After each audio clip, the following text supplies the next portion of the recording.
Scott. We're on season 2, episode 2. The show's already rolling. The plane's taking off. Yeah, we're taking off. We're in Nantucket. It's October 5th, 1990. It would have been cool if we would have timed this with the action, like when it was like October. Yeah. We could have had this out. And, yeah. No, I don't know. Anyways, the synopsis for this episode, The Story of Joe, Season 2, Episode 2.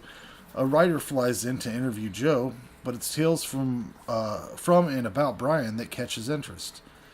And we got some guest stars on this one. And I highly recommend, if you have not watched any episode of Wings, you watch this one. It's got fucking John Ratzenberger as Cliff Clayton. Yeah. And George Wendt as Norm Peterson. Norm. Yep. And this is a weird one. You probably I don't know if you knew this. The other dude, the guy that plays Ted Cobb, the interviewer, he is most notable for his performance in the movie The Thing. You know The Thing? John Carpenter's The Thing. You know the thing that turns into like the fucking weird, like he's like the fucking Thing, man. Oh, well. Yeah. Yeah. If you've seen The Thing, you'll recognize this dude from that. But his name is Charles Hallahan. And he's on the plane here with Brian. And here's where Cliff and Norm are trying to get on the plane and bring a case of beer. Yeah, and Brian tells them that they can't. Yeah. Like, that basically, I never realized it when I used to watch Cheers, but these two dudes, it's just basically the joke is always, goddamn if alcoholism is not fucking hilarious. Because no matter what, man, they gotta have beer. And I know people like this. No matter where they go, there's beer all the time. All the time. No other beverage. Yeah. But, Boston. Yeah. Boston guys. Did you notice how, everybody seems to get annoyed at Cliff? Mm-hmm. But why would you? Would you get annoyed at Cliff? No.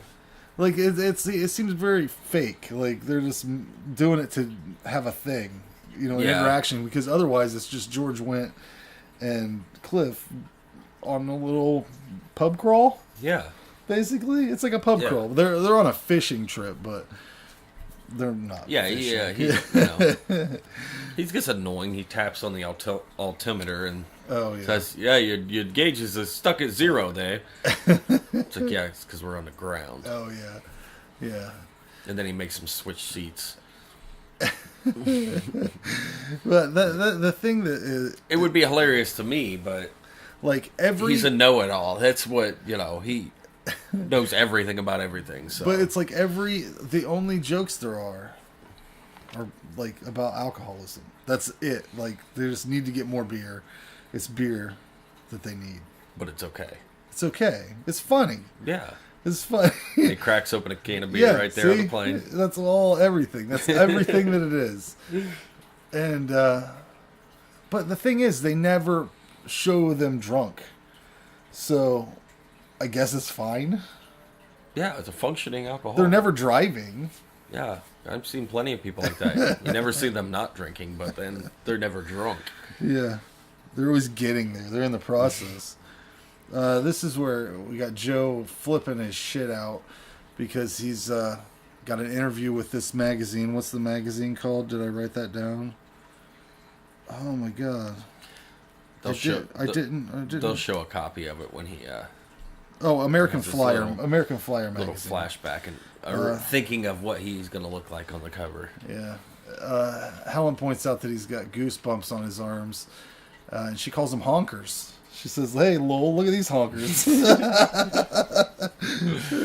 It's fucking so whacked out, man. But it's right though, goosebumps. And he says honk, right? He says, "Oh, that looks like they're looking like actual geese, like real jokes." Yeah, man. They really go after it. A lot of bird jokes on Wings. Makes sense though. Mm-hmm. Birds have wings. That's that they do. You get it. Did I not notice the guy with one ski? Is that a water ski? That's a water ski. That's a water board, man. That's like for a water board. Okay, so that would make sense because you would need 2 water skis. Like the equivalent American of Flyer. American Flyer. Joe fucking. And then Roy comes along and interrupts his daydream. Oh yeah. Well, Roy acts like a real fucking weirdo in this. Well, because he's telling Joe that he turned it down. He didn't want to. Oh yeah. Interview with American Flyer. Oh, when once they passed up on me, and finally they went to you.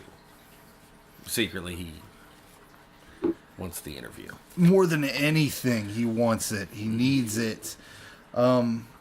This is where Brian comes back with Cliff. He once again says, I guess he's just been bothering them the whole time. But I want everyone to notice how many fucking tucked in shirts there's happening right now. There's like everyone has a tucked in shirt. Everyone. Find one that's not. Find a shirt that's not tucked in. I think that guy sitting down. I think me and these guys here, only ones, no shirts tucked in. Was it like that in 1990? I'm pretty sure it was required. I know. I remember. I had my shirt tucked in. You got to. Back in 90. Yeah. What were you doing? I don't think I was ever trying to tuck in, man. That seems so outlandish and fucking unnatural. Yeah. I wasn't contributing much to society. There was Lowell was offering his houseboat to George Wendt and John Ratzenberger. I don't mind the rash on the kid because doctor says it's not contagious. It's scratching. So something about how they might eat the bait. But then Joe offers to hook him up with his friend Jackie O'Shea, and Cliff makes fun of it. Alcohol joke. It's an alcohol joke. Jackie O'Shea shouldn't be hard to get a drink on that boat. You know? Mm-hmm. That's what alcoholism is funny, guys. Yeah, and I didn't know that they... It's funny. At some point in this episode, don't they drink at the lunch counter? Yeah. She does not have a liquor license. I don't know what's going on there. There's no fucking way that she has a liquor license. I know that there are bars in airports sometimes, but they're not like that. They're definitely not like that. They're not just open in the fucking out, like right next to where you book a fucking flight. 90s, man. It doesn't matter. She was cool in the 90s, man. Everybody was cool. Except it doesn't fucking matter, man. Yeah, I mentioned that. I was like, there's no way she has a fucking liquor license. This is Ted here. Yeah, Roy's buttering him up. Yeah, he gives him all this weird shit.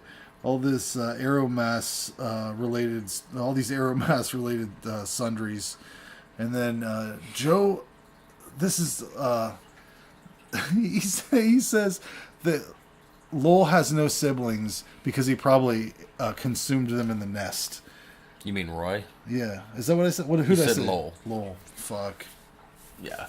What can you do, man? Can't get them all right. They're Roy, not all Roy has no siblings. Yeah, because he consumed them in the nest. Bird wings. Yeah. Wings bird. Boy, that's coming out a lot. That's the first time I realized that connection. Did we just break the Illuminati again? Mm-hmm. I think so. That's Illuminati shit. Yeah, man. Wings, birds, wings. 9/11 too. It's all coming together. It's all coming out. You guys hear it first.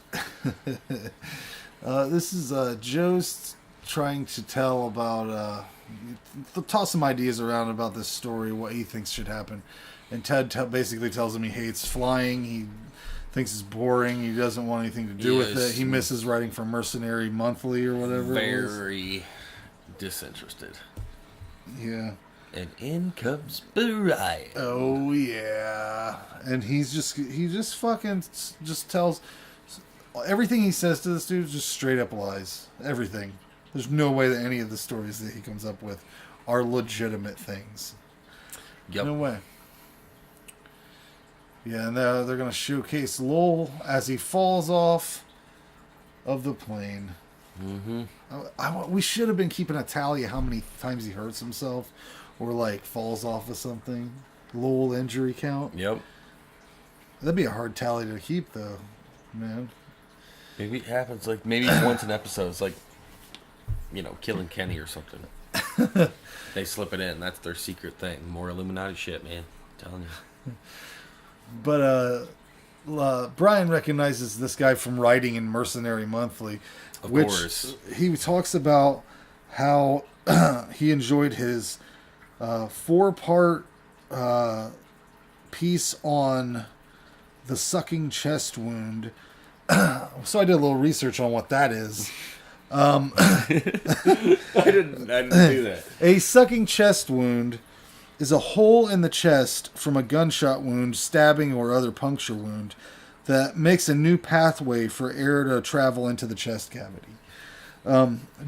Do look up first aid practices for this, because it seems like I looked it up because I'm like, if that fucking shit happens, I want to know what I need to do. Look that up. Definitely look up first aid practices to handle this. But do not look up videos of this on YouTube. You will not like what happens. It's bad news, man. It's bad news. Anyways, that's a weird thing to write about. First of all, I'm just curious, giving an overview. You just put your hand on it. No, you definitely want to close it off. They actually have bandages that are for that purpose, to seal it off. Basically, it would be like you'd have a balloon, not a balloon, like a piece of, I don't know, plastic wrap, kind of would be. Would thing. flex tape work? Yeah, you want, but also you have to make. I want you to look up the first aid for it, because honestly, you need to know if you're going to die or not, and if you close it off wrong, you can kill yourself too. Just look it up. It's a good thing to know. First aid things, that's a good thing to know. But yeah. So Joe's pissed now because Brian's basically taking his story. Oh yeah. This is hilarious though. He tells fuck him, I almost called him Lowell again. Roy, that Ted's, he asked if Ted said anything about him, and Joe told him that he said you're the sexiest man he's ever seen.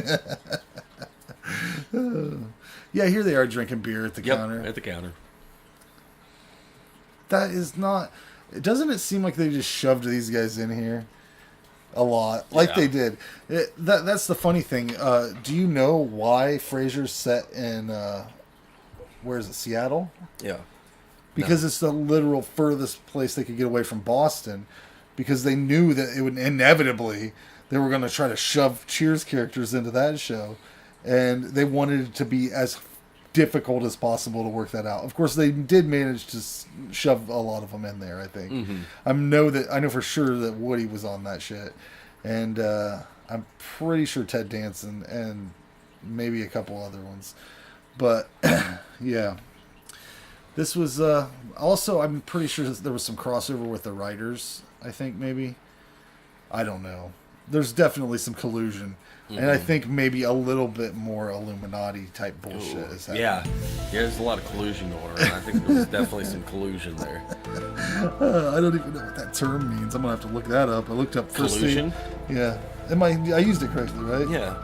They're in cahoots. Yeah, that's what I thought it was. That's the way of saying they're in cahoots without saying that. It's collusion, not cahoots. Collusion.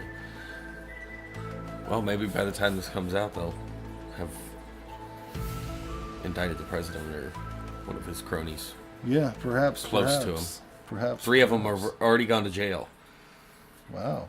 I'm not keeping up that fast on it. Yeah, they've indicted 3 people on the Trump campaign. Is that right? Yeah.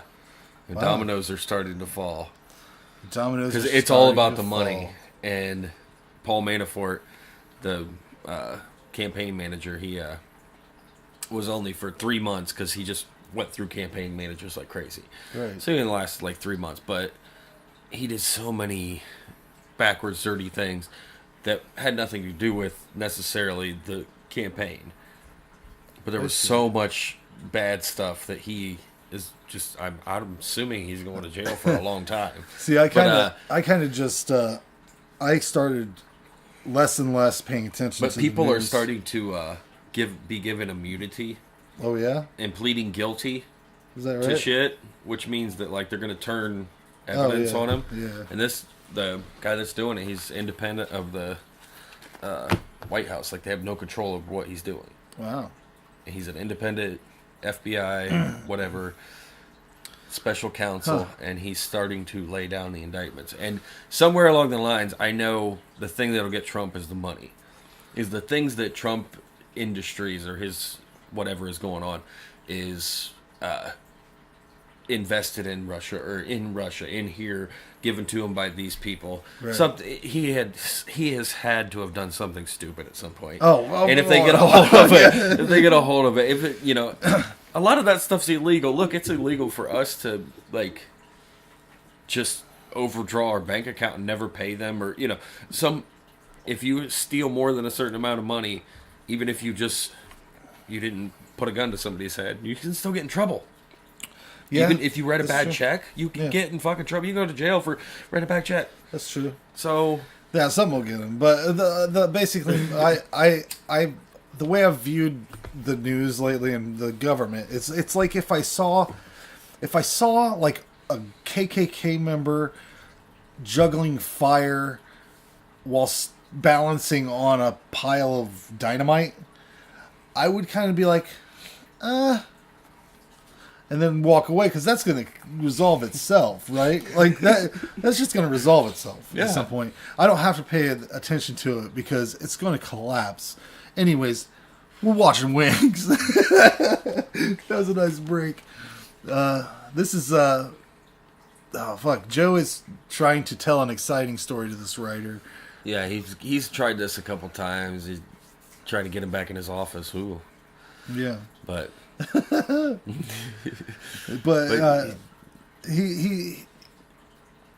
he's not exciting. No, nothing happens in the story. This guy wants blood and accidents and all this shit, and Joe just can't provide that. But Brian tells him that he's been basically talking about Joe the whole time. Oh yeah, and how awesome Joe is. It's like, hey, check the notes out for yourself. Look. Yeah, and it's like, you know I'm not going to do it. That's why you say that. What a fucking thing to do. Like, that's a very bold thing. They don't know where that guy went. Like, yeah, nobody's watching, really. And when he comes back, there's no way in hell he does not see them going through his shit. He's staring right at him. Are you telling me that this guy is that fucking oblivious? Yeah. Ultimately, it wouldn't matter because they're not going to run this story anyways. Yeah. There's no story Get here. a call from the editor saying this is an interesting... What is interesting? Why are you going to send somebody out to Nantucket and be disappointed when you get a Nantucket style story? I would love to write an article about these guys. You know? You could get some good stuff out of it. About the airport. You could write a show about it. You could call it Wings. Shit. So, I've noticed a lot, like, Joe is kind of like a big baby all the time. Mm-hmm. Because he is going to storm out here in a second. See, he totally fucking saw them in shit. Did you see that? Yeah. There's no fucking way. Now, anyways, he's a big fucking baby. He's going to storm out because things don't go his way again. Mm-hmm. Like he always fucking does. See, he's picturing his magazine getting run over. It's a magazine for me. I'm not going to be on the cover of American Flyer. Nobody's reading that anyway. See how it might as well be the RFD News. Angrily, he pushed in that chair too.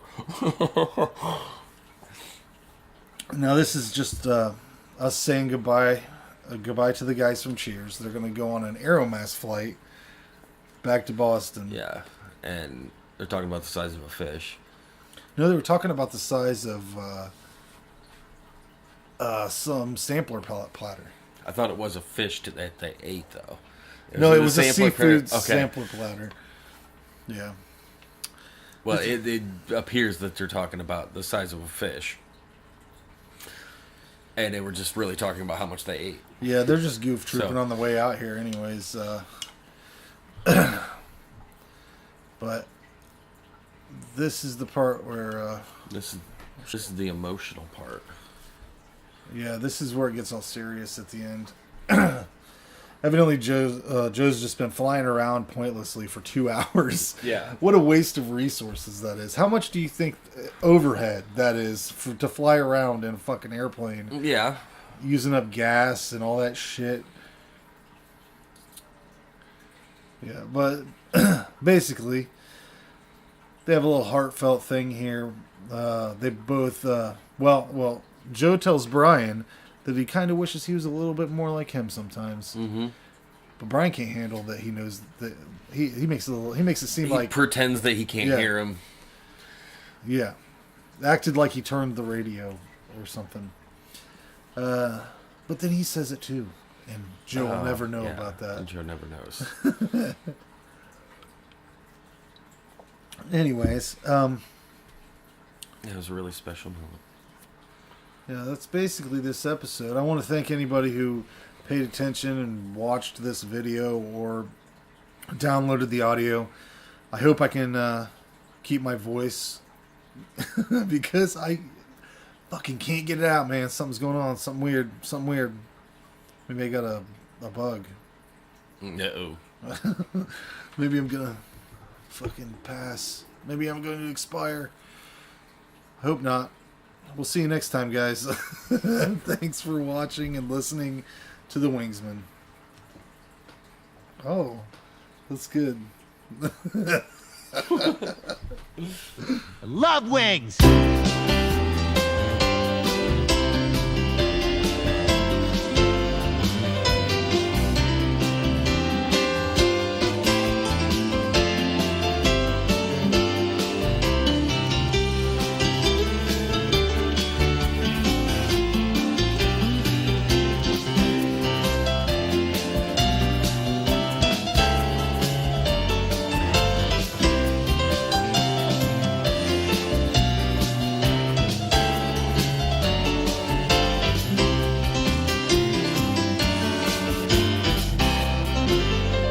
No, you stupid motherfuckers.